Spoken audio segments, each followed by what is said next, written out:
Now, thousands of British holidaymakers are racing to get home before new coronavirus quarantine restrictions come into force in the early hours of tomorrow morning. From 4 a.m, anyone returning from Croatia, Austria and Trinidad and Tobago will have to self-isolate for 2 weeks because of a rise in infections in those countries. New cases in Croatia have increased in the last week to 47.2 per 100,000 people, with travellers from a number of other European countries already having to self-isolate, like France with 51 cases per 100,000 and Spain with 145 cases per 100,000 people.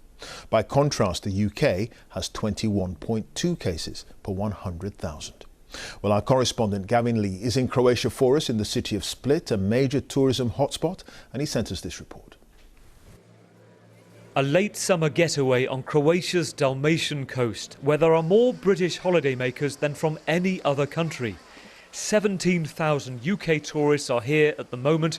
For many, the break is now over, just as it was beginning. They're leaving before mandatory quarantine rules kick in. I'm a teacher, so if I don't go back today, I'd miss being back at school when the kids have been off for 6 months. We're both key workers in England, so we've had to pay an extra £400 for a flight home, which leaves in 2 hours' time, so we're heading there now. I am just getting into a taxi, by the way. Lawrence Manning's on holiday with his partner in Dubrovnik. They were due to fly back on Saturday, but they're rushing to the airport this evening. Our flights out return were something like £350, and we just had to pay just over £750 to get 2 singles back to Heathrow. Further up the coast, in the harbour of Šibenik, a group of students from Nottingham Trent University say they need to be back for the start of term, but they can't afford the ticket prices.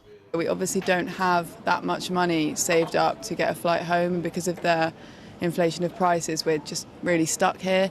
Because we've all got part-time jobs as well, it's slightly annoying because now we have to take time off work, so we don't get any money to save up for uni. So what's going wrong in Croatia? Back in May and June, this country of 5 million people barely registered a single case a day. In the past week, there's been a notable rise. 265 cases in the past 24 hours. Other EU countries are attributing clusters of new cases to tourists coming back from here.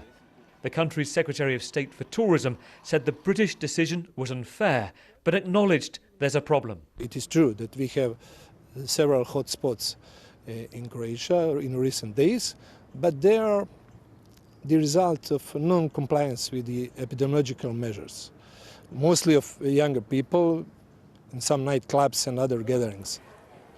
Well, the UK isn't the only country to add Croatia to the quarantine list. There are 4 other countries this week, and it's here in Split where there's concern that it's the epicentre, that people aren't listening to social distancing advice. And that's why it's become a problem here. Tonight, this was the last UK-bound flight out of the country. A frantic day, almost at an end for those getting back in time. For others thinking of jetting off for a late break elsewhere, the official advice is be prepared to unexpectedly have to quarantine. Well, we've heard in the past hour from airport authorities who say that they have dealt with several hundred passengers who've last minute tried to get back to the UK at the airport. All of the flights have sold out, and they put on 2 additional flights to try to help get people home. Now, the Croatian government say they will lobby their British counterparts to try to get back on the safe list next week. But from being here, looking at this rise in cases, Clive, I think that's unlikely. OK, Gavin, thank you for that. Gavin Lee there in Split in Croatia.